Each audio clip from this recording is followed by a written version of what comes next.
Congress wants limitations, Hollywood wants limitations, and that can be challenging as AI continues to rapidly evolve. For more insight on deepfakes, AI, and much more, we're joined by CEO of Rebrand Cities, Haj Flemings. Thanks a lot for coming in. I'm excited to be here this morning. Well, we're glad because this is important stuff. Let's talk deepfakes and robocalls to start. You know, how dangerous are these things? Well, there is a lot of, concern. Part of it is because, what is the legal recourse? And the frequency of fraudulent activity can really increase because there's not a lot of legislation. So the technology has outpaced the legislation, and since there's not the regulation in place, what that means is that now you're going to see the frequency of this increase, right? And so what can a person do in these situations, right? Because the technology has gotten a lot more sophisticated, and it's a lot harder to be able to detect this stuff.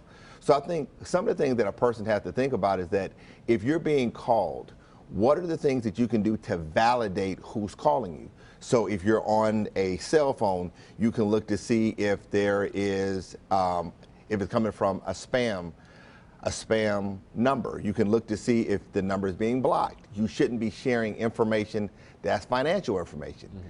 But what happens when your grandmother is getting a call about something and they talk about healthcare because they're always having these different hospital appointments as we get older? So those are some of the concerns that I think it can be harder to be able to kind of work around.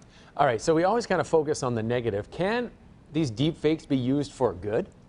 Absolutely. So let me just give you an example. So if we think about deepfakes, there are a good scenario and a bad scenario. So if you think about, so everybody hasn't dipped their toe in the fountain of youth like you and Sandra Ali, right? So say for instance, you could look at an actor or an actress and they could have the opportunity to be able to have career longevity, right? Because now they could take a scan and they could use their likeness and they could preserve that. They could be also seen in maybe scenes that are more fantasy. They could have riskier scenes. There could be situations where there could be simultaneous projects taking place. So those are the good scenarios. Okay. Okay. Yeah, no, I see what you're saying there. So, I mean, let's just stick with Hollywood for a second there. So, obviously, AI has impacted Hollywood already. It's going to continue to. So, when you say riskier scenes, you mean like in stunts and whatnot? Talk about how AI is already making an impact in that on Hollywood. Yes. So, you know what I'm saying? So say, for instance, if somebody was to get injured or if somebody was to lose their voice and they weren't able to perform a certain scene, if you already have that type of technology, you could then use another person, put their face on that person, and they could act those scenes out if they weren't like scenes that required, I guess, you know what I'm saying, actual voices. So you have those kind of scenarios that exist, right? And it would allow you to not slow down the production of the actual piece that's being done. You know, I saw a commercial the other day for a phone now that it took a picture and the commercial had somebody with their eyes shut or their head looking the wrong direction, and they're like, oh, no problem, we don't have to retake this photo. I'll just put your head in and it looks like your eyes are open and facing forward. So this is a form of AI too now, even on our personal phones, right? Yes.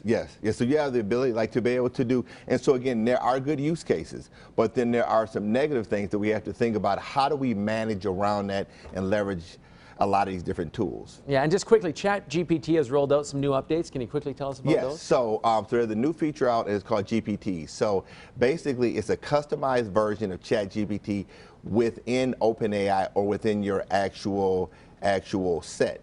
But with that, you have to have the paid version of it. And so, you know, so I'll give you a couple quick use cases. Say, for instance, if you want to create an actual instance where you were a math tutor, or if you wanted to be a trainer on branding or a fitness trainer, in the previous version, you'd have to put custom instructions in and change that every single time or tell it or prompt it to act as. You can now have these in there, and the great part about it is that by the end of the month, they're going to create a GPT store where you can monetize it. Hey, that's always great. Go to the GPT store. Haj, thanks a lot for coming in. Thank you very much for the opportunity.